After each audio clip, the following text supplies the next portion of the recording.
Greetings, friends. I'm AK. And I'm Laura. And we are The Chainsaw Girls. Guys, we have exciting news. Well, if you listen to the podcast, you probably already know.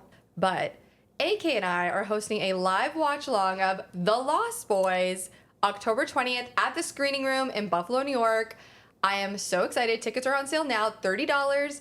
We're going to hang. We're going to do a Q&A. We're going to watch the movie. It's a very intimate setting. It's going to be a very fun time. We cannot wait. Come hang out with us. Come hang out with us. There's only 60 tickets. Yes. I'm so excited. I cannot wait. I keep saying that, but it's true. I'm just excited to hang. Yes. And meet people that listen to the podcast. Yes. In a more intimate setting where we can actually chat with people and it's not like a rush. Exactly. Yeah. Also, there will be popcorn.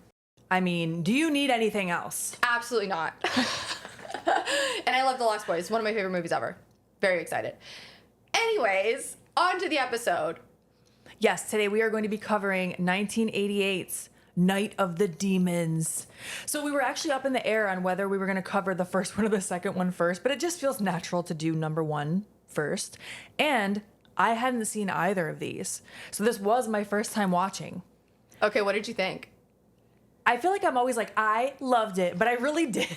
It's a great movie. It really is a great movie. It has everything that I'd want in an 80s horror movie that's especially based on Halloween, which we should also mention from this point on up until actual Halloween in real life. Yes. All the movies that we're going to be covering now on the podcast take place on or around, but Halloween. I think on Halloween. Yeah, I know. I'm so excited. We're actually doing a theme. Yes. I'm proud of us. Look at us. We actually planned it out. I know, right? So yes, Night of the Demons takes place on Halloween. Can I tell you that I don't know if it was part 1 or 2, but I rented Night of the Demons when I was 9 years old, watched it by myself, did not sleep for a solid 2 or 3 days afterwards. Yeah, I would imagine. Every time I closed my eyes, I saw Angela. The special effects in this movie are so wild. I cannot believe you watched that at 9. You said 9? 9. 9? I mean, my dad, we were watching, he had me watching it all. I mean, I remember watching Amityville Horror when I was probably 7 or 8 years old. So, watching horror movies was not uncommon in my house. I've told you this. But I'm just imagining, I totally empathize that you would not have slept 4 days after seeing this. What about the cover of this movie was this is what I want to watch. And I think in our intro episode, you mentioned Night of the Demons 2, the cover used to give you nightmares. Nightmares. It's scary. It is so scary. And still to this day, anything to do with possession, demons, the devil, anything like that really does freak me out. Oh, same. We've talked about this. It's the Catholic guilt. I know, for real. It really is. No, listen, when I was young, my dad was very Christian, okay? Yeah. I grew up in a half a Catholic household and half a Christian household. So I was getting it from both sides, all right? Mm-hmm. My dad would tell me things that as an adult, I'm like, that is terrifying. One thing he told me was, if you ever meet the devil, in the name of Jesus, get thee behind me. That's what you say? Yes. I've never heard that one, and I'm surprised because I was raised Catholic and a variety of Catholicism. I believe it was Jesus. Maybe it was God. In the name of God, get thee behind me. One of the two. It probably was Jesus. I won't lie to you. I was maybe 7 when I was told this. Maybe 6. I was really young, and he was very, very adamant that I kept that in my head. So that's how I feel about Ouija boards. Oh. My mom, when I was a kid, and my mom, I feel like out of all of the Catholic adults in my life, probably was the least strict, but she still took us to church, but it was a little more lax, whereas my grandma was a little more strict, and then my best friend at the time's grandfather was Roman Catholic. Hardcore. That's what I mean by a variety of Catholicism. But my mom, I remember her telling me it was yesterday, the reason that you don't play with a Ouija board is you don't do anything that could invite a demon into your life. And that has stuck with me, and that's why to this day, I will never play with a Ouija board. And I think I even told you, I was like, don't ever bring one to my house. I know you did. I've told multiple people this in my life, please don't ever do that because it actually scares me. I don't blame you for being scared. I played with it quite a bit when I was in high school. Had some weird happen too. I would never mess with it now. Do you feel like you closed it properly? Like you know how you're supposed to like Say goodbye. something like that. Yeah. Well, I also put salt all around me. Okay. I was very You're protecting yourself. I was trying to protect myself. Yes. I was really into it at one point in high school. I feel like every kid kind of, especially if you grew up in a religious household, I think you get this curiosity of like Except me. Except you, I guess. It Yeah. scared me to the opposite. I was like, okay, you're right. I'm never ever gonna play with the Ouija board. I'm never doing it. My grandma was very Catholic, and did I tell you one time I was watching a Marilyn Manson video and my grandma came in with holy water and like threw it and was At like, you? yeah, like throwing holy water because she believed that, it was the devil. Yeah. I mean, I also understand why she would have thought that. For sure. No, 100%. And I remember when I first saw The Exorcist, it was a really big deal. Yeah. It was scary. And I still, to this day, it still scares me. Anything yeah. to do with possession, demons. I already told you in a different episode, don't say the name. I know you did. You know I what? mean, this is your house, so Okay, also, I will refrain from saying any demons' names. But do you ever, okay, before you go to bed at night, do you ever, like, a thought pops into your head and then you can't get the thought out? oh yeah, intrusive thoughts. Intrusive thought, okay. Absolutely. So my intrusive thought brain turned into, like, a spiral of, I guess, OCD thoughts. Okay. That's just what I'm going to refer to it. Yeah. I couldn't stop saying one of the names of that. I will not say his name, but I couldn't get it out of my head, and it was right before I went to bed. Also, thanks to you. I knew you were gonna say Thanks to you.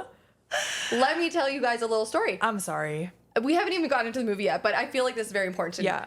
We were doing Shine, which is an independent, maybe 10, 12 years ago.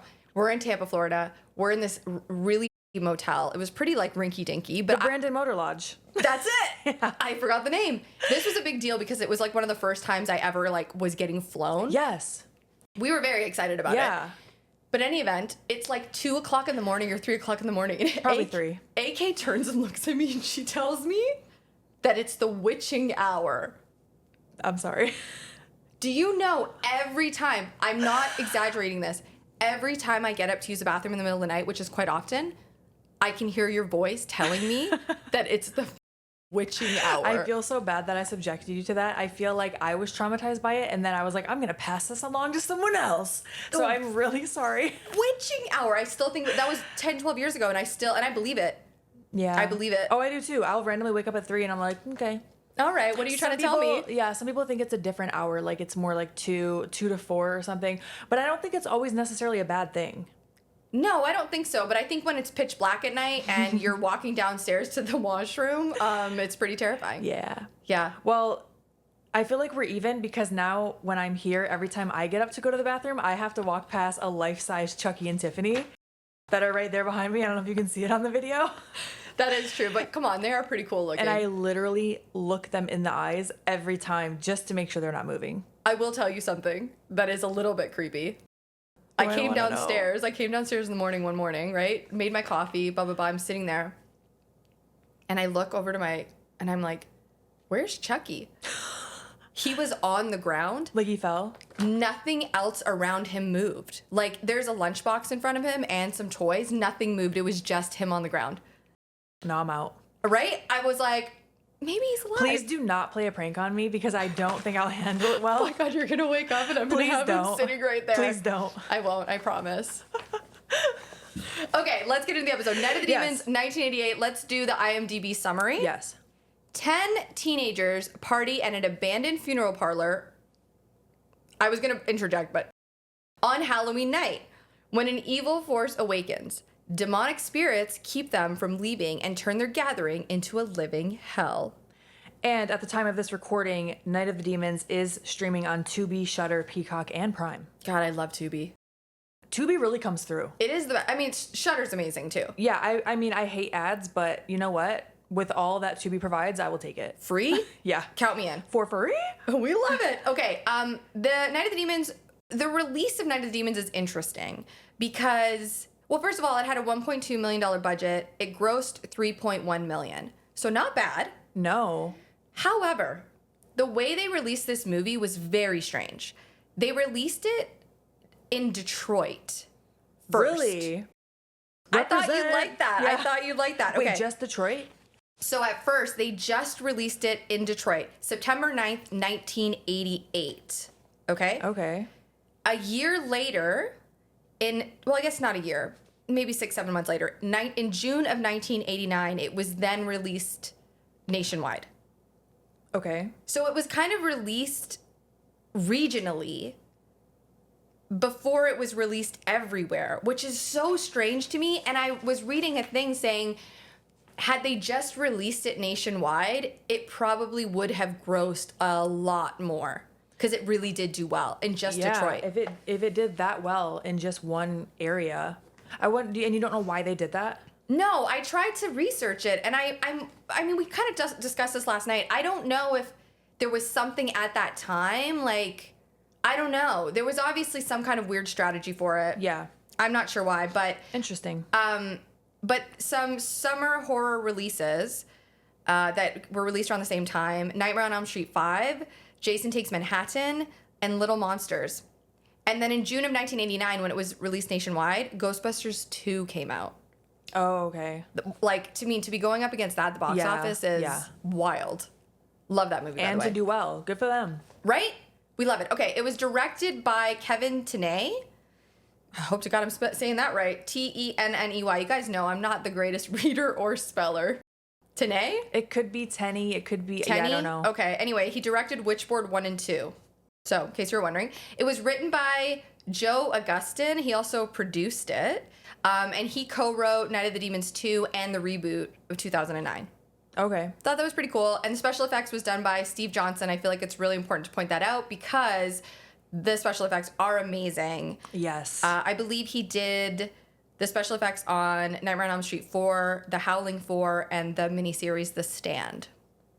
Okay. It's just some tidbits I thought I'd throw out there. Just get us rolling. So let's get into the movie. Yeah. First of all, the opening credits are awesome.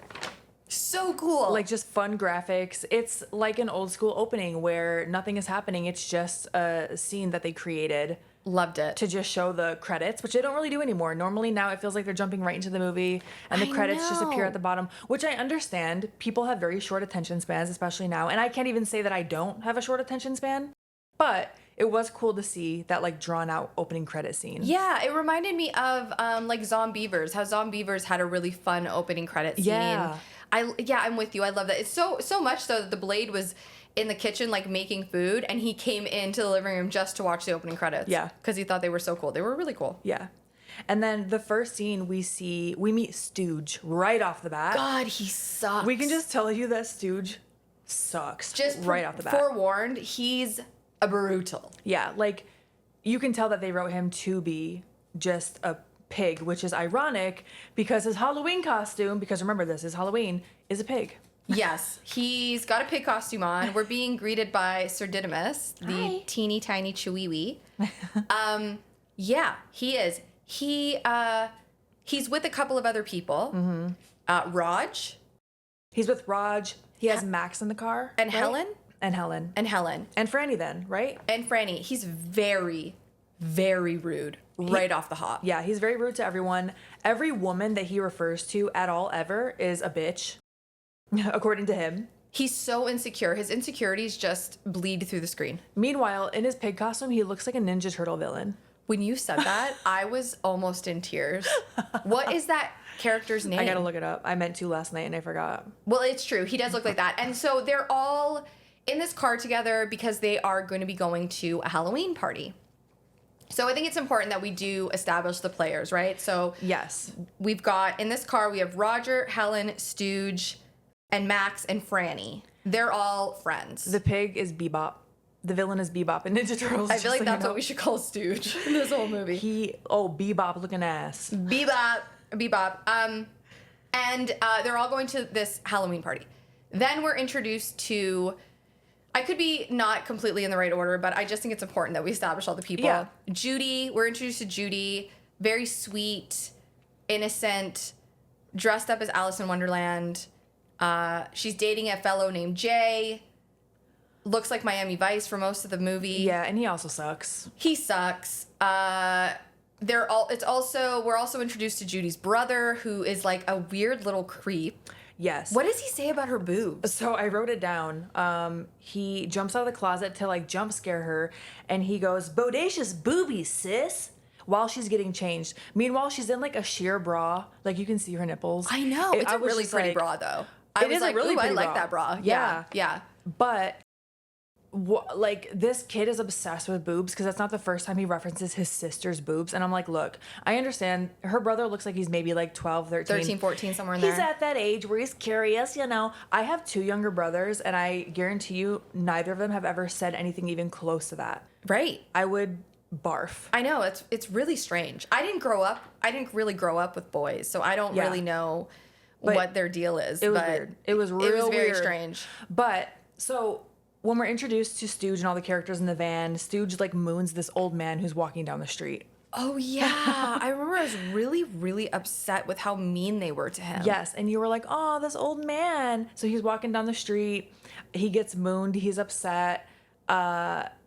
He, I think, drops whatever he had gotten from the grocery store. Doesn't Sal scare him? Doesn't Sal run up and scare him? I'm pretty sure because I think we're introduced to a character named Sal who will come into play later.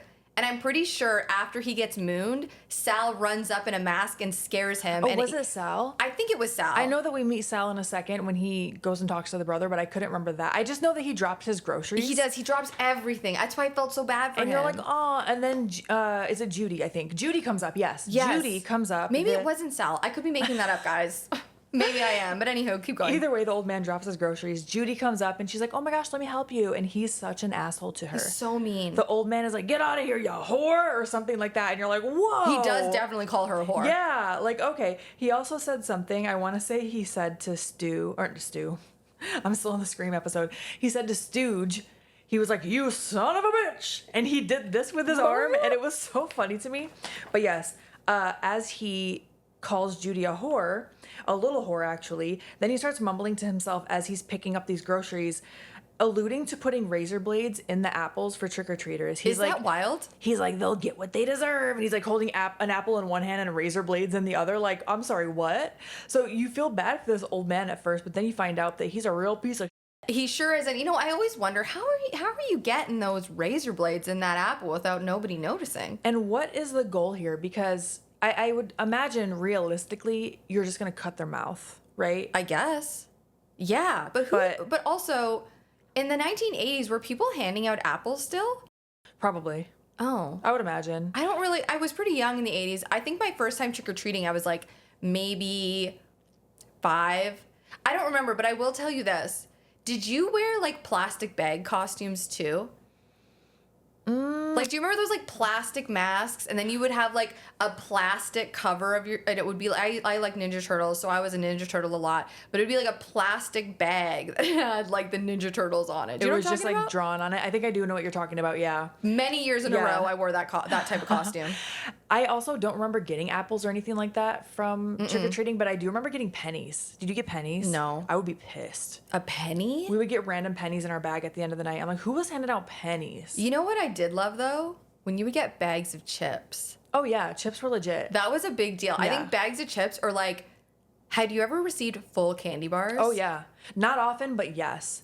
Can I tell you, the Blade and I decided last Halloween that we were going to be the full candy bar household. And we were handing out, I mean, to tell you, I felt like the neighborhood, like, bestie. Like fairy godmother. I really did. It was pretty, okay, anyway, sorry. I've gone off. No, was it well received? Wherever was Oh my God. The kids were so excited. Oh, and we awesome. don't get a lot of trick-or-treaters. Yeah, you really don't anymore. It makes me sad. It really bums me out. Yeah. Anyway, I could talk all day about trick-or-treating because I know. I love it. I love it so much. Yes. So, old man, whatever. We'll see more of him in the end. Sure will. So, now Judy is at home. She's on the phone with her boyfriend, Jay, which you mentioned earlier. He wants to go to a girl named Angela's party instead of doing whatever they had originally planned. But Judy says Angela is a weirdo.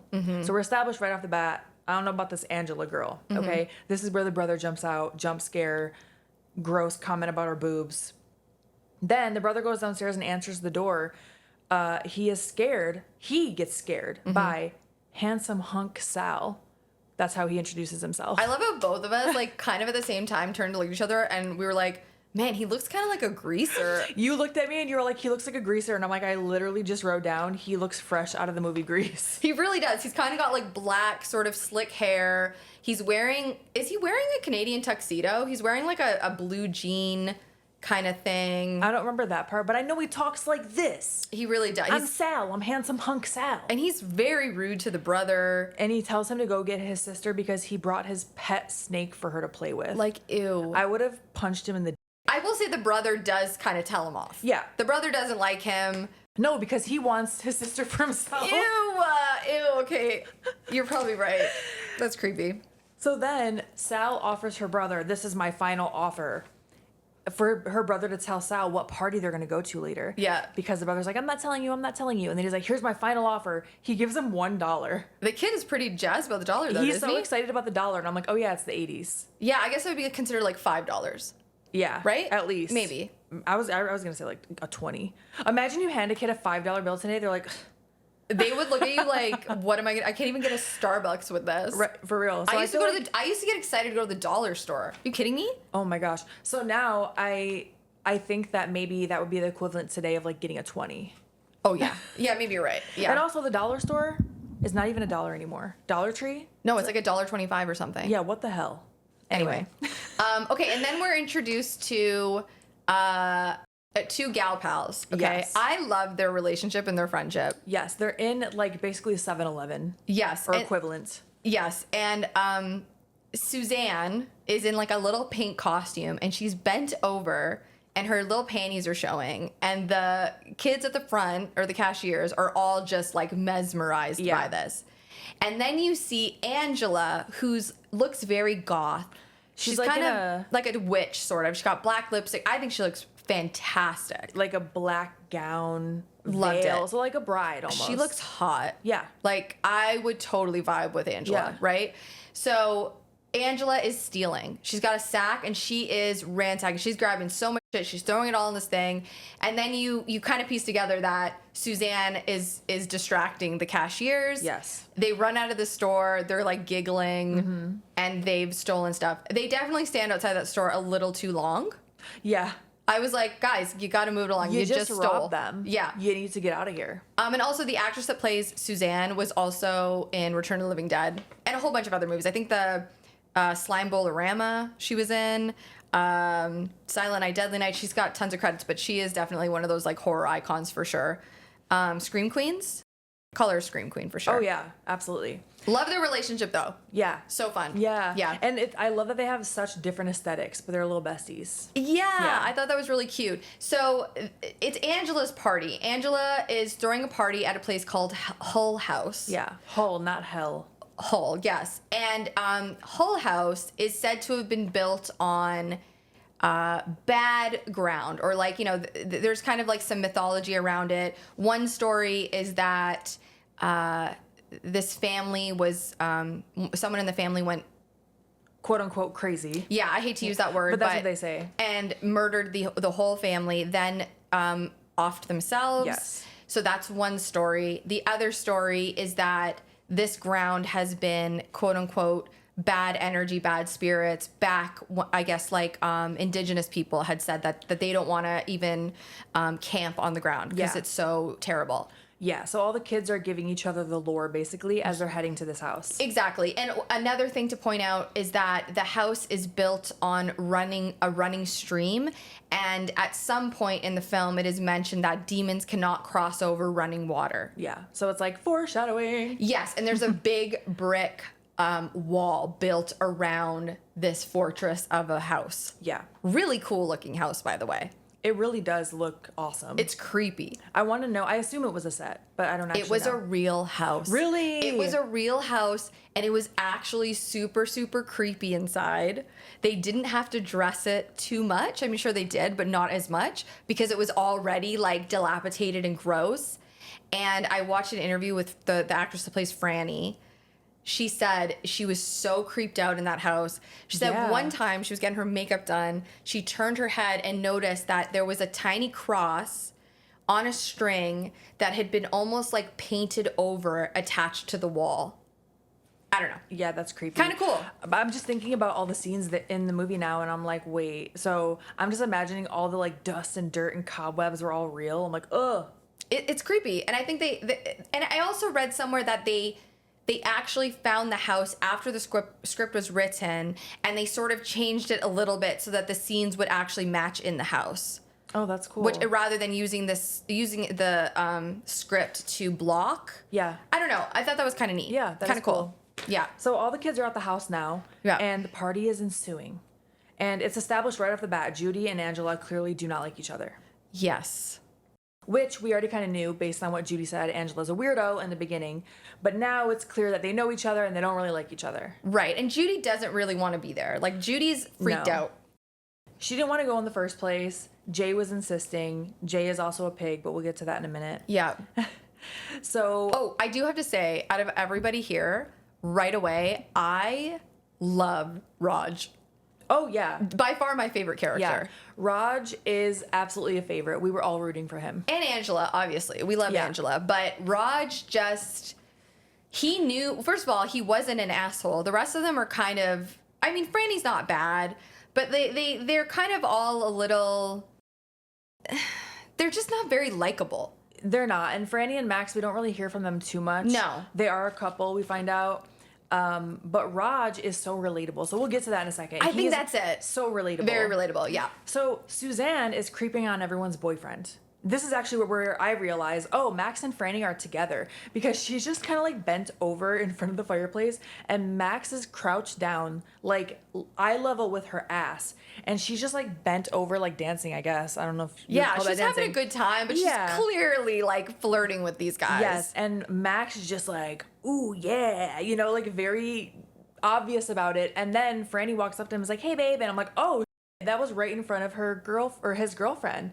Okay. Yeah. Here's what we're playing with. All right. Yeah, there was a little she was definitely doing something there. And then there's also, as this is all happening, Judy has a little conversation with Angela. Mm-hmm.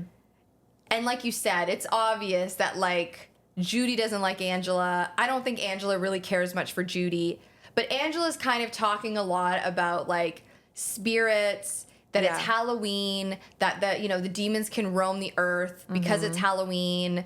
And she's kind of, talking about the lore of the place and getting them all kind of excited. Yeah. For not a seance, but she's kind of... Well, she does suggest having a seance, but she is kind of like setting the mood, basically. Totally. Yes. She's getting them all into it. And you can tell that she takes it seriously. Yes. And then... she clearly seems to have a lot of knowledge too. Mm-hmm. So then she suggests having a seance, and then Franny, which for like the first part of my notes, I thought it was Fanny. I kept writing Fanny. And then I think, anyway. But Franny suggests a past life seance. So I don't know what that really means. She kind of explains it. Yeah. But it's where you look in the mirror, and then like the mirror's going to go black, and then you're going to see your past life. Yes. Exactly. In the mirror. I've never heard of this. I haven't either. And also what ends up happening, I guess they just didn't do it right, because I feel like that's not what happened. Right. So, I think no, you're right. Because when they did look in the mirror, Helen, so they all do. They all look into the mirror. Yeah. But before they do that, Raj and Stooge go looking around, and they find a big mirror, correct? Yes. So when they say, let's do a past life seance, this is what we need to do it. Yeah. They're like, oh, you look in a mirror, blah, blah, blah. Then Raj and Stooge do go into another room, and Raj is very hesitant, but he comes out like scared. He is like, I don't want to mess with this stuff. Yes. And then Stooge comes out and he's like, you'll never guess what we just found. So I'm guessing Raj was like, oh no, they are going to do this past life seance, because Raj also was immediately not having it. Oh no. He was like, oh, a seance? No, I don't mess with that. And that's when I was like, relatable. One smart guy. Yes. Raj knows what's up. He wanted no part of it, but obviously Stooge and the crew were like, yeah, let's do this. Yeah, we find this mirror. They're like, hell yeah. And it's like a big mirror. Big mirror. And Angela is so serious.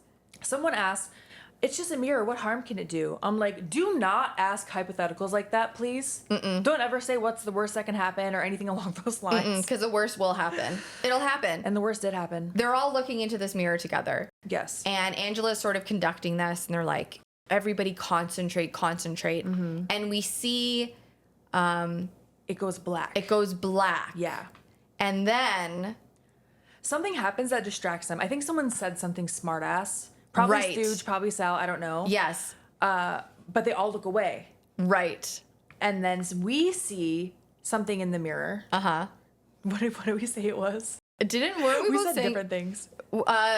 the demon, what the demon looked like? Yeah. That he kind of looked like a praying mantis, and you said he looked like a shrimp. By the end, I was like, oh my gosh, he looks like a shrimp. Also, at first, I think I said dragon creature. You did. But we see this like demon in Yeah. the mirror. Yep. And everyone else is distracted except Helen looks back. And she sees her own death, essentially. She sees herself being like smushed. Yes. So that's where I was like, well, now in retrospect, I guess they weren't seeing their past life, they're seeing the future. So I'm guessing they just didn't do this past life seance correctly. No, and I think demons are all like, I mean, trickery and Yeah. deceit and all of those things. That's a demon for you, right? Yeah. So I think, yeah, and obviously they're kids. They don't know what they're doing. And so why would they just do it correctly the first time? Right. So Helen freaks out naturally. And I really liked her reaction. Me too. Because sometimes, people, I feel like they don't react the way you want them to in horror movies, where they're just like, oh my gosh, I don't know, I saw something scary. But she had a meltdown, She was scared. sobbing. And I'm like, yeah, that'd be me. And Raj was like, I'm with you. I'm Yes. getting out of here. Raj was full on like, I'm getting out of here. Yes. And they were kind of like ragging on him. Yeah, I wrote down in my notes, Raj is me. He's getting the out of there. I would be the same way. Yeah. I mean, we wouldn't even be in there. No. No. But Raj, he goes, I'm getting out of here. And then Helen is like, I want to come too. Yes.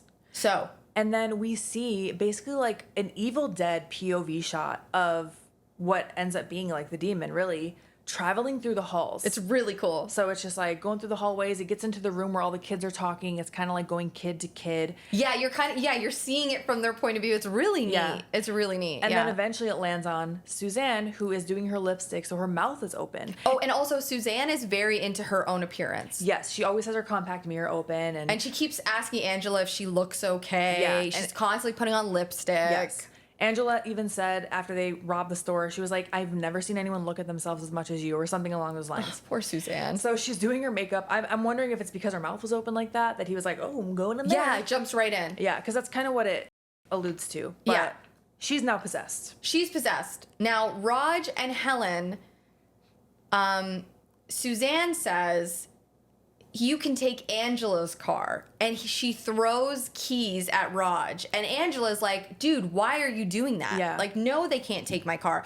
But Yeah. Suzanne is possessed. So Suzanne knows it doesn't matter if they have keys. They're not getting out of here. Yeah. She's, and you can pretty much tell that she's not right. Yeah, she immediately just is. She has a different attitude, and she's rude to Angela, who's her friend. Who's like her best friend. Yeah. So Raj and Helen go outside. Yes. I loved this part because this is something that actually deeply scares me. I think I've told you this before. When you go somewhere and like you're either caught in a loop or you can't get out. Like the door that was there is gone. Like that trope scares me. That is terrifying. So scary. Time loops for sure are terrifying too. So Raj is frantically trying to find the gate. And he's like, the gate was here. Yes, and Helen's like, what are you talking about? And he's like, no. He's like, the gate was here. Yeah. Turns out it is now just brick wall. There is no gate. They cannot get out. Yeah. And the water that's running underneath the manor is on the other side of that brick wall, or like right under the brick wall. So the demons can't cross over that. Right. Essentially. Yeah. So back in the house, Angela's talking about what they all experienced in that room after what we know it was the demon possessing Suzanne. So she's like, the noise and the stink and the chill, all of these are signs of demonic infestation. Oh, right, because when it was the POV of the demon, everybody was like, ew, what is that smell? Yeah. And I remember you were like, Angela knew all this about the house being possessed, but she still wanted to have the seance. Like, why would you want to do it if you knew what this was? Do you think she low-key wanted to get possessed? I don't think she wanted to get possessed, but I'm guessing, like any teenager or just anyone who's like, I don't know, kind of dumb, they are like, oh, what's like, what's the worst that can happen? Like, Right. oh, this will be funny. But it's like, no. If Yeah, you- because even in The Exorcist, Reagan was playing with a Ouija board. Right? And that's kind of what invited, I won't say his name, but invited the demon, I would think. She was saying she was talking to Cowboy Howdy or something like that. Clearly not. Anyways. And it's also thinking that you're invincible as a True. kid. True. And that, like, it's taboo, right? Yes. It's like, I wanna get scared. I wanna walk on the, the edge. Yeah. But I don't really want to get possessed. Right. And also doubting probably that it's even true. Yes. So you're like, oh, it's going to be funny and like it'll be spooky. Yeah, spooky. It's Halloween. It's beyond spooky. Okay. Yeah, a little bit. So Suzanne, now being possessed, solicits Stooge to come with her to a private area of the house. Wait a second. Has Suzanne made out with I almost called her Amelia. That's her real name. With It's Angela. the next scene. Oh, I'm sorry. No, okay, it's okay. I hopped ahead. It's about to happen right now. Okay, tell me. So she solicits him. Let's go to a private area. And Angela's like, what are you doing? And then right before Suzanne walks out of the room, she grabs Angela and kisses her on the mouth. Mm-hmm. And you're like, of course the guys are like, yeah, Yeah. And we can tell that something is happening to Angela. So Yes. by kissing her, she just possessed Angela. Yeah, she kind of gave her a part of the demon. Yes. And she's like, I'm into a lot of things tonight, and then walks out. Yeah, basically. Yeah. And Stooge is like, oh, right, or whatever, like, dumb Stooge thing. You said something last night about him that was so funny. Oh, do you remember? You were like, he is so, like, O'Doyle rules. Oh my God, he is. He is. He is O'Doyle rules in different font. Oh I'm telling my you. gosh, that was such a perfect description. Like, all of his dialogue is so O'Doyle rules. Yeah, it's just like a blowhard. If you don't know, from Billy Madison. Billy Madison, yeah. He is a blowhard. And he's so obnoxious. We haven't even covered all the things he said, but No. he's insufferable. Yes. Yeah. And so Judy and Jay also end up going to a separate area, and Jay is annoyed. Why is this like a common theme? It's the 80s, I'm telling you. It is, but even like we just recently covered Scream, and there's also a person in that movie in the 90s who was irritated that this girl did not want to have sex with It's him. a teenager thing. And yeah, that's true. I remember being in high school, and I experienced that. yeah. You know? As a grown-ass woman, I've experienced that. Right, exactly. I mean, I feel like everyone at some point in their life has experienced Ready to it. rage. I know. I'm just like, you know what? Cut this. Let's talk about it. No. Okay. Yeah. But so Jay doesn't understand why Judy doesn't want to get freaky in the dust and cobwebs. He's like, come on, babe. I mean, clearly she's scared. Yes, this is not the setting. This is not sexy. She is not feeling seduced in this No. moment. She's not feeling safe. She doesn't want to be there at all. He also says something to her about how everyone knows that she used to date Sal and she's hooked up with him before. Yes, where he's like, why don't you want to do this? I know you've done it before. Which also, even if that were true, that doesn't entitle you to her body. Like, what are you talking about, Jay? It was awful. It was I just awful. wanna- And she even says, she's like, is that why you brought me here? Is that Yeah. why you wanted to hang? You know what I mean? oh, that's why you wanted to date me. Yes. Because you thought I was easy, And basically. he basically is like, he's like, well, shut up, Jay. Jay, You get suck. your Miami Vice looking ass out of here. He's such a loser. Ew. I felt bad for her. Yeah, me too. It was gross. Yeah. And so you already kind of covered that Raj and Helen are looking for the wall, can't find the wall. Helen is also gone. Raj turns and she's gone. She's gone. Yeah, she's missing. And, And Raj he's is like, so he goes and he hides in Angela's car, which logical. very smart Everything on Raj's Raj part. does, I'm like, I love Raj. Yes. I was rooting for Raj the entire time. Also worth noting that Judy is locked in the room that Jay and her were in. Jay leaves and she can't get out of the room. yes. So now she's stuck. She's stuck. Also, Suzanne took Stooge down the creepy hallway. Mm-hmm. She went into a room by herself, shut the door, and now Stooge can't get in that room. Mm-hmm. He's trying to get in, of course, because he's like, come on, baby, I thought we'd hang out by ourselves. Whatever he says.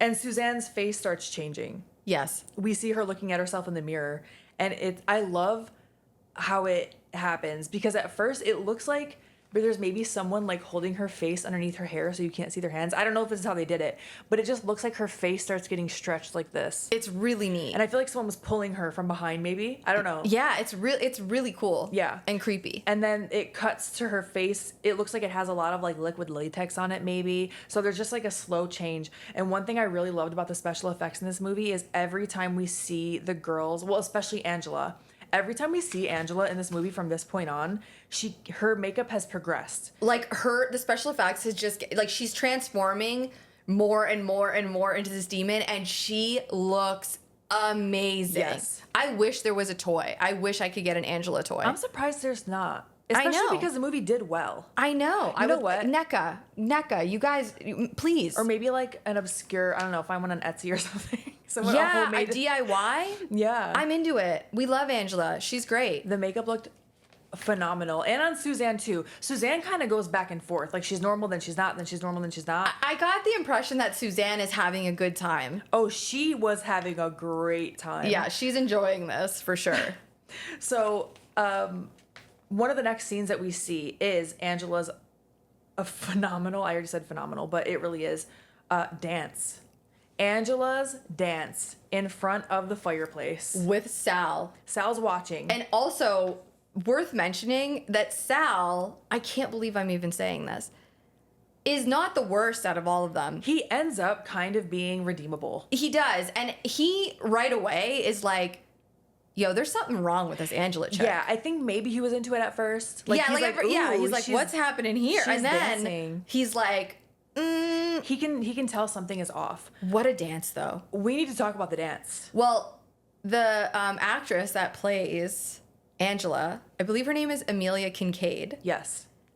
what is an accomplished jazz dancer and choreographer, and she did the choreography of that whole dance. That is so incredible because this dance, when I was watching it for the first time, I was like, What a queen, man. oh, she can really dance. Like you can tell she was feeling this, but I had no idea that she did the choreography herself. Yeah. That she wrote she's credited in the ending credits. I noticed she was credited as Mimi Kincaid. Yeah. So I'm like, okay, that's her because we know that she did it, but it was a different name. And you had mentioned maybe they were trying to like hide that. Yeah, maybe they're like something, kayfabing it a little bit, something. Or I was wondering like maybe that's her dance name. Maybe, she has yeah, like a you said stage that. name. Yeah. Yeah. What the dance is, if you don't watch any other part of this movie, watch the dance. Watch the dance and just know she was like, I'm feeling myself. She is so hot. So this dance lasts for like 3 minutes. I looked at when it started, I looked at my phone to see what time it was. It was like 3 minutes. The music, the strobe lights. Oh God, it's so her hot. dress. I love it. I want to cosplay as Angela. Go watch it. Oh, Go watch so that. Good. So Stooge comes in being his typical disgusting self. Sal's out, and I think Sal at that point says to Stooge, like, something's off about her. This is where you said the O'Doyle rules comment because I wrote it down. And Stooge, of course, is a creep, and he's not able to get into the room with Suzanne. So he approaches Angela, and Angela is like, wow, you're so sexy, kiss me, something like that to Stooge. And he's like into it. He's like, all right. So they start kissing, and then I thought she was like gonna rip his head off because the way she like pulls the back of his head, but she bites his tongue off. Oh my Yes. gosh, I forgot about that. Yes. It's so great. I was cheering. Oh my gosh. I was like, yes, he's been used. The way that he talks to women throughout this entire movie, the fact that she bit his tongue out, I thought it was so poetic. I was just gonna say poetic. Loved it. I really believe that they did that on purpose. They that must have. specific type of thing. And he's not dead yet. No, he calls every single girl in the movie a bitch. I mean, For at real. one point when I think Helen is driving them to this house, she's just trying to navigate it, and he just keeps calling. He calls her like a stupid bitch. Yeah. It like very aggressive, and it feels like it goes from 0 to 100. Oh yeah, he's abusive for sure. Absolutely. So then we go back to Suzanne, and this is the scene. Okay, Do you wanna talk about it?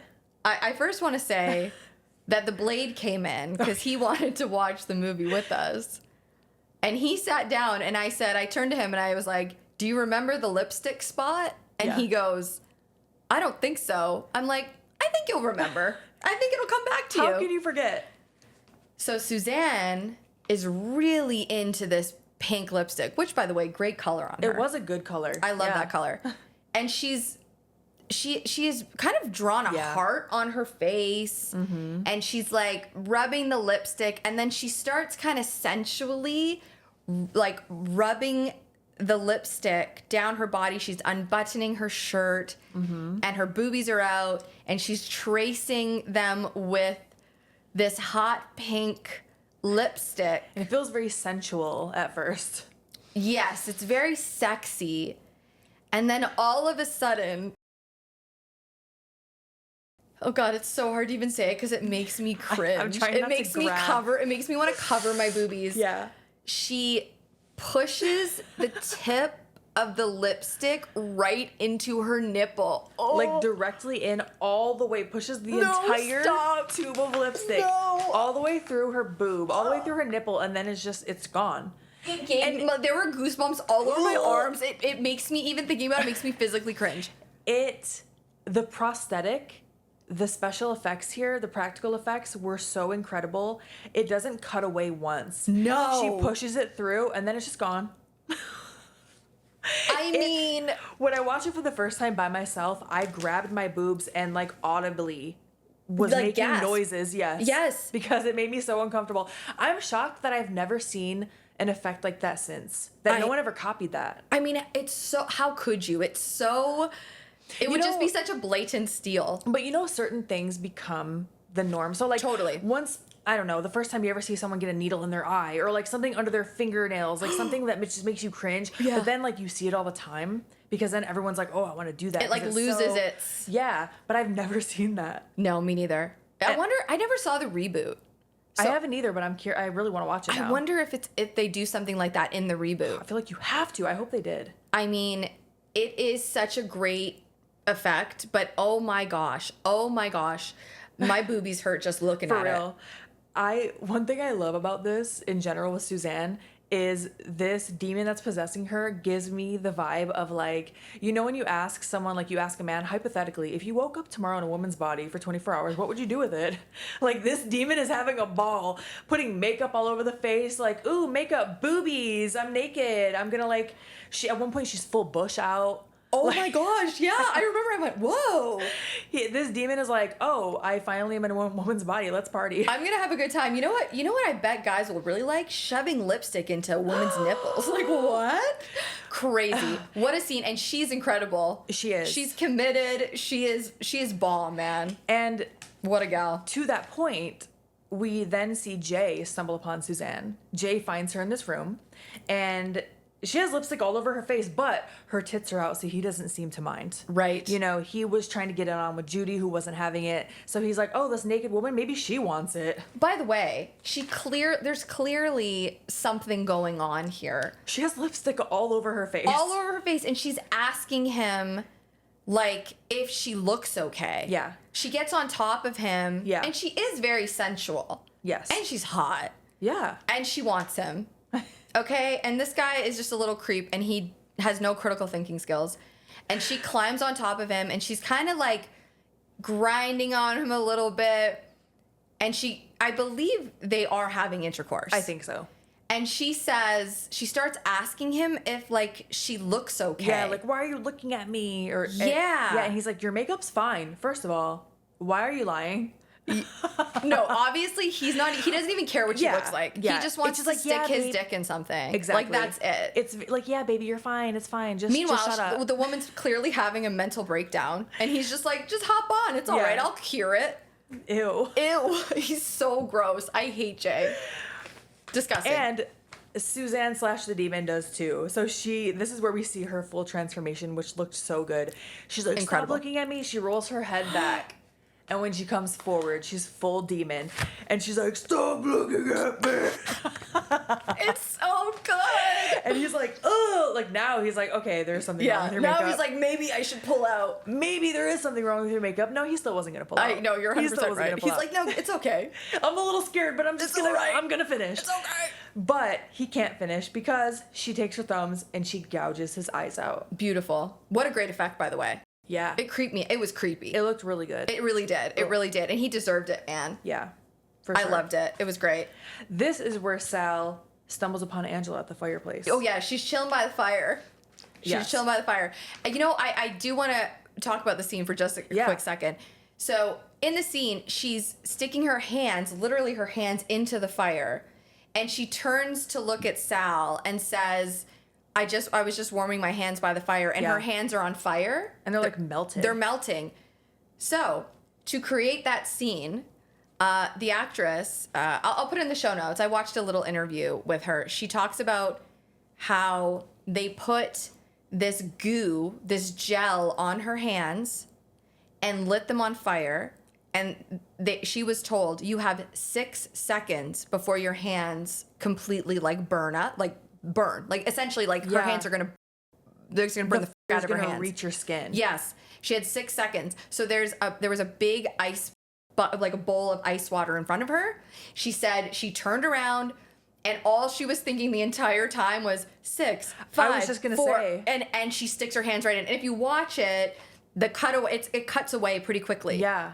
But how crazy is that? And she goes, well, it was the 80s. For real, because I'm like, wow, she was doing her own stunts, first of all, and a fire stunt of all stunts. Isn't that amazing? And I'm thinking 6 seconds was the scene. Like, the scene felt longer than 6 seconds, but I'm sure it wasn't. No, and it was just the scene with the fire, right? Yeah, she turns, does this, and then it's done. And then it's but in my mind, I'm like, that's not long enough. How cool, though. That is really cool. I thought that was really neat. And scary. And what a badass for doing that. For real. Just like, yeah, no worries. You also told me a fun fact about this actress, that she has a famous aunt. Right. I don't know what the character is in Blanche. Blanche from the Golden Girls. What's her Yes. name? Her real name is Ruth? I've got it here. I think you're correct. Rue. Rue McClellan. Yeah, that sounds right. I couldn't remember how to say the last name, but Rue for sure. And she encouraged Amelia to start acting. That's so cool. Yeah, I thought that was really neat. Also, another little fun tidbit about the cast is they all got along great. They had a whole bunch of fun filming, and in between scenes, because they were all in this house together, in between scenes, they would play poker, and they would use cookie wafers as like their Their the money, chips. the chips. Oh, nice. Isn't that kind of fun? Yeah. I love that. I always love when I know that people are having fun on movies. Yes. It just makes it more fun to watch. Just like when we covered The Burning, like knowing that cast had a great time, it makes a huge difference. Yeah, totally. Yeah. So here we cut to Raj. Raj is in the car, hiding, and the car starts shaking. He thinks it's Stooge. Yeah, he even says something like, Yeah, only a I don't know what he says. It's something Yeah, mean. but he's like, only you could shake the car like this or Yeah. something like that. And then Helen's face smashes into the windshield, just like she saw in the mirror earlier. Yeah, she saw So a premonition. She saw her future, not her past, her future. Yes. And Raj is obviously freaked out. Oh, yeah. Obviously not happy about this. Yes. Terrifying. Yeah. It kind of cuts around here a little bit, so to different scenes, what's happening to the different characters. Yeah. So we then go to Max and Franny, who have decided to start having sex in a coffin. Oh, because you know what? We forgot to point out something. That not only is Hull House a manor that people lived in at one point, it was then turned into a funeral parlor. Yes, you mentioned that in the IMDb. I could not get that out. I was like, IMDb description in the beginning. And when you said that, I was like, oh, I didn't even like put it together in my, I don't know why. Why would there be a coffin in there? I was just thinking like, I don't know. It's That's just something weird, yeah. Yeah, but yeah, that makes so much sense. Yeah, because there are coffins. There are a couple of coffins in the like that were left there. Yes, and Franny and Max. Max is dressed as a doctor, and on the original script, it was a much darker character, and there was a lot of drugs involved. Apparently, I watched an interview with the writer, which I will link in the show notes, and he talks about the characters. And one thing he does say is that Max, the character of Max, was like the son of a doctor, and he had like tons of drugs on him because he could get them because his dad was a doctor. Yeah. But I guess it was too dark. To have drugs on him? Yeah, like they didn't want to have that. But there was supposed to be a lot more drugs and weed. Okay. And they nixed it. Okay, so another fun little fact, while we're talking about Max and Franny, originally they were written as a gay male couple. Interesting. So I don't know who exactly, changed it. Yeah. But somebody did. Which I Yeah. thought, like, that sucks. Yeah. And it's definitely a sign of the times. Oh, for sure. The writer also mentions that it was really important to him that there be characters of all like nationalities. Essentially, Yeah. he wanted it to look like what a normal town or city would look like, and so it was important to him to have, for example, Raj, a person of color in it, and Franny, who's Asian. It was important to him to have different nationalities Yeah. and not just a bunch of white people. Yeah, that's very progressive for the 80s. I mean, it sounds like he wanted to be more progressive than they were letting him be anyway. Absolutely, especially considering he did want to have a gay couple. Yeah. Which I when I look back on that, it is so interesting to see. I just feel like movies back then would have just been so much better had they just been more inclusive. Oh, yeah. Max and Franny are banging in a coffin. They sure are. Why? I have no desire to do that. Do you? No, I don't. At all. And like, I understand some God. people, I mean, some people get thrills from like having sex in public or like different locations. Sure, but I don't know. Casket? Not a casket. No. I feel like it's a bad omen or something. Yeah. I mean, I guess it's not like someone's casket. Or maybe it was. You don't know. the inside of a casket is like really I was gonna say it looks kind of comfortable. It has like silk lining. That's what I'm it does. That's true. There's not a lot of room in there though. No, it didn't look like it. And she was, I think Franny was actually complaining about that. Oh, she was. In the Okay. scene. Yeah, So like Franny saying knows. like, yeah, like, oh, I can't really, don't have a good angle in here, you know? Yeah. This is not very practical. Yeah. But anyway, it doesn't really matter because Stooge, who is now possessed because he got bit/kissed by Angela, comes in and he kills them. So he snaps Franny's neck and he like twists her head The whole way around. multiple times. Yeah. Yeah. And then he like slams the lid of the coffin on Max or something. Like multiple times. He basically just like bludgeons him to death Yeah. with the lid of the coffin. Yeah, and it like rips his arm off. It's terrible. Yeah. Oh, Stooge sucks. Stooge really does suck. We hate Stooge. Human Stooge or Demon Stooge. Ugh, yeah. They're both terrible. So Sal and Raj are surveying the house, and they go and they end up rescuing Judy because she was trapped in that room, like you had mentioned. Yep. And I wrote here, how did Sal end up being one of the most reliable characters? No, for real. I would not have pegged Sal as actually like a hero. Yeah. Okay, that's a bit of a stretch. But he definitely wanted to survive and he wanted to keep Raj and Judy alive. Yeah. Like he was working, they were all kind of working together. My heart was breaking for poor Raj. He was so scared. Yeah. And I felt like his reaction to things seemed very normal to me. Like Judy, there were moments with Judy where I wanted to rip my hair out because like her like whimpering, Especially and, toward the end. oh, Yeah. like just so like there were just moments where she was a little too much for Yeah. me. But you made such a good point. There's a scene where Judy like is like hanging on for dear life on the edge. I know I'm jumping ahead, but there's That's a scene okay. where she's hanging on the edge of like the roof, and you pointed out she's Alice from Alice in Wonderland. Mm-hmm. I didn't even piece that together. Yeah. I love that. There are a couple little scenes in there that I noticed. There are probably more than I even noticed that look like Alice in Wonderland references for sure. Yeah. And so Sal and Raj rescue Judy from this room. So now the three of them are basically being chased by all of the demons throughout this house. What a freaking cool. This whole chase scene is Yes. awesome. And like we mentioned before, every time you see Angela, her makeup has progressed. And she's kind of floating down the halls. Yes, it's so creepy. They end up running into Suzanne, who's sitting there with Jay still on her lap. And this demon is like horny. Yeah. She's like, how about an orgy? I'm sure if we try, we can get Jay hard again. And you're like, damn, girl, give it a rest. Wild. For real. Wild. Obviously very traumatic. And so they're all screaming and running through the house. They run into now Max and Franny, who are still in the coffin, but zombified. Max's severed arm goes and like grabs Judy's leg, which is a really cool effect too. And they end up on the roof. Yes. Oh, So- yes, they sure do. Yeah.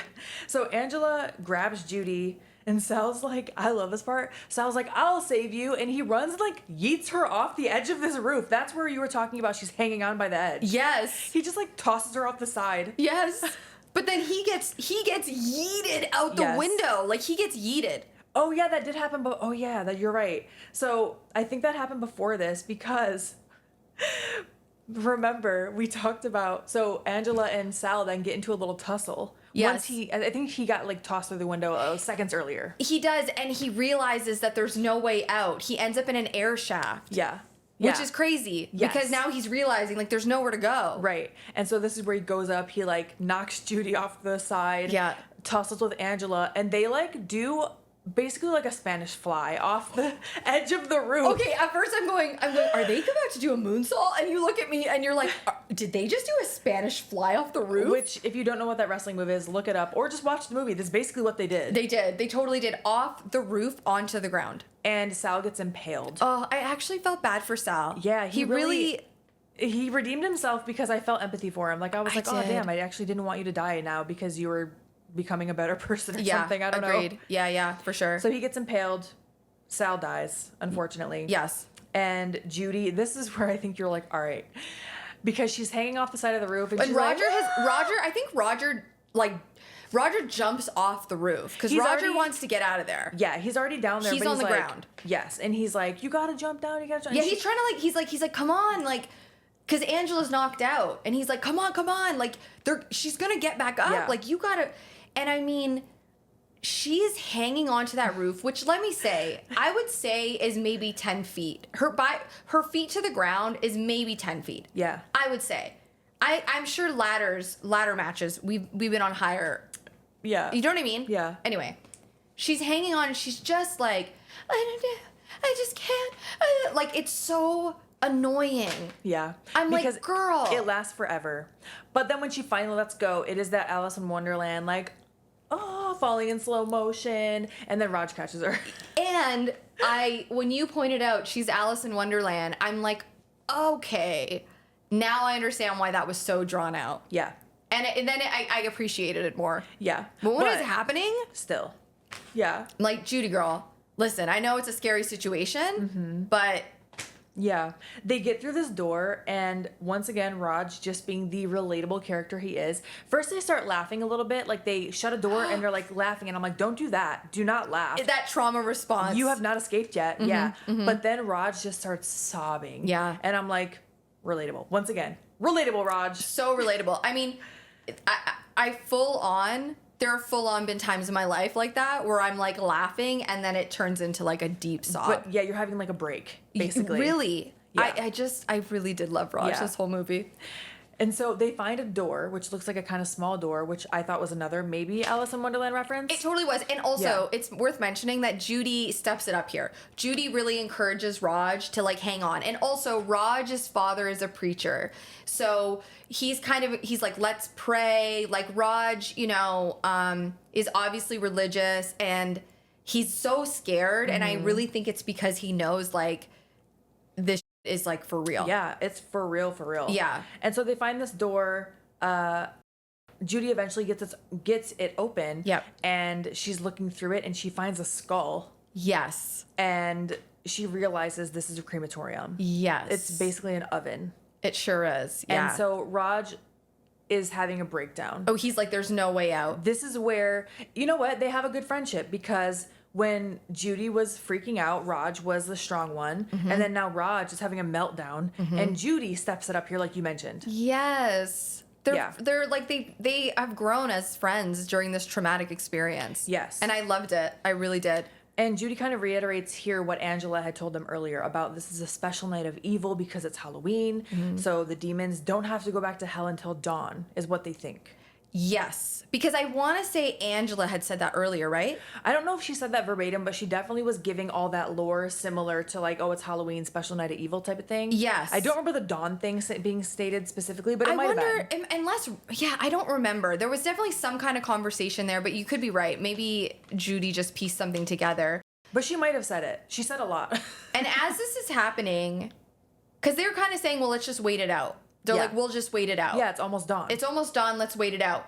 But Angela, like, there's banging on the door, and Angela starts lifting the screws that are holding the hinges together on the door, and they're slowly starting to come up. Like, seemingly by themselves. Yes. Yeah. And Judy, I mean, I have to say, Judy turns into a badass. She does. She's like, this is a giant oven, which means there has to be a pipe in here. A gas line pipe. Pulls it out. Did she have a lighter? Where'd she get that from? She had a lighter, and actually, I did notice that way earlier in the movie. I think when she got to the house, they show her put a lighter in her costume. I love it. I love it. Full circle. So, Judy's ready, man. She's got the pipe. She's got the lighter. And as this is all happening, Stooge and Angela bust through. Yeah. And Judy, man, she sets them ablaze. Literally ablaze. It was awesome. Whenever you say you want to set someone ablaze, because that's another Laura-ism that she loves to say that I adore. Whenever you say you want to set someone ablaze, that's what I'm picturing. Is makeshift flamethrower. Light it up, man. Light it. Some people deserve it, man. I'm telling you. I agree. I'm not condoning, using Yeah, a listen, guys. flamethrower on someone, but Guys, we're not telling you, don't do that. Don't light anyone on fire. Just like sometimes mentally, yeah. Okay. Anywho. So here, I thought it was kind of random, but a skeleton grabs Raj while he's sitting like by the crematorium, like just grabs him. Oh yeah. Yeah, nothing really comes of it, I guess. But I think it's just a demon like messing. Yeah, another demon.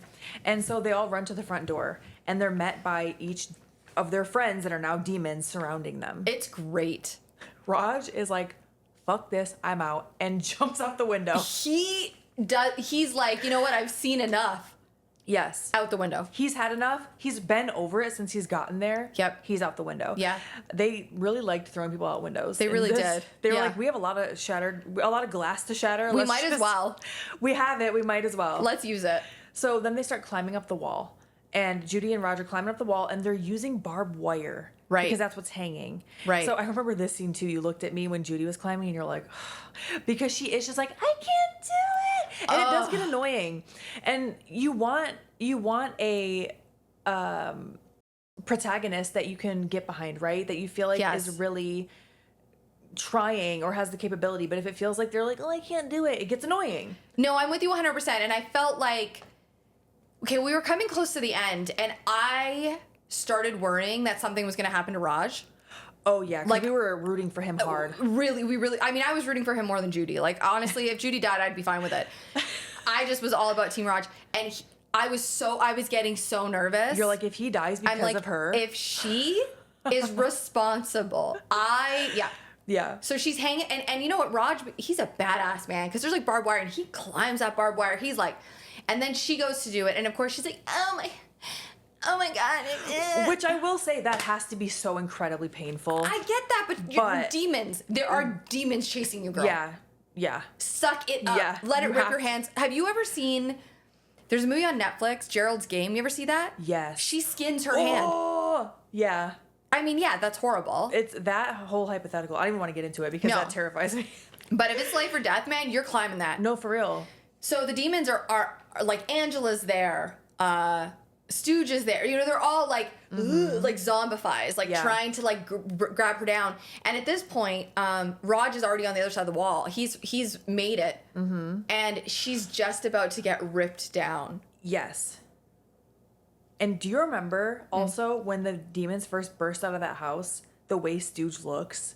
Like, he's like charred. Yeah, it's he cool. He just busts out the door. I think you were like, whoa. Yeah, he looked really cool. Yeah. He was all burned up, and so was Angela. She was all like charred up too, but he was like crispy. Yes. And they did grab her, and they were about to pull her down. Like, for real. I thought she was toast. Me too. I Because went, it all looked right. like, all right, it was taking so long. Yeah. And then Raj grabs her hand. He saves the day. He really does. Oh, because he wasn't even, he was all the way on the other side of the wall. He could have hauled ass out of there. He could have. Not our boy Raj, man. He went goes, back. I'm going to help my girlfriend. Not my girlfriend, my actual friend. He yanks her up. They fall. And I remember like turning to you because immediately, the sun comes up. Oh, yeah. Like, so fast. So bad. Like, it was like they fell. So it makes me wonder something. Okay, I have a theory on this. Okay. Because the sun comes up real fast. Yeah. Do you think because they were stuck in that manor or the house or whatever, it's almost like a different dimension? Like, it's almost like because they're on the other side of the river or the under the water, the stream.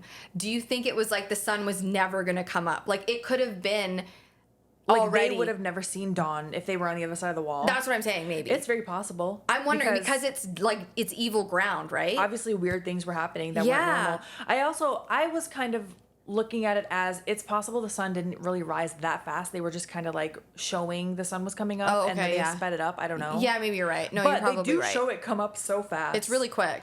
And then the shrimp demon appears. Yeah, because they all kind of like turn into like smoke. What did you say? They like vaporized? Like, they just started melting, kind of. Yeah. And it's like green smoke. Like Wicked Witch to the west. Yes. Right? Once the sun comes up. Yeah. And then that shrimp demon creature dragon appears. He's like yelling at them. Yeah, he's pissed. It's almost like he's saying it's almost like he's the old man going like, You son of a bitch. Son of a bitch. But he's like, shrimp man. Yeah. And then he I don't know. Does he evaporate? Does he explode? I don't really remember. He just like kind of, yeah, I think evaporates. He's gone. He's gone. Yeah. He's gone. Oh, and this is, I love this scene. So the end of this movie, the first time I watched it, I actually thought that they were showing, so Judy and Roger walking down the street looking haggard. We got to talk about it. Yes. I thought the way that they were walking down that street was like, it felt so real. Yes, like you really just experienced the worst night of your lives. And they don't give a what's going on around them. They look like zombies almost. They do. The first time I watched it, I was like, wait, did I just miss something? Are they demons? I thought they were possessed. Right.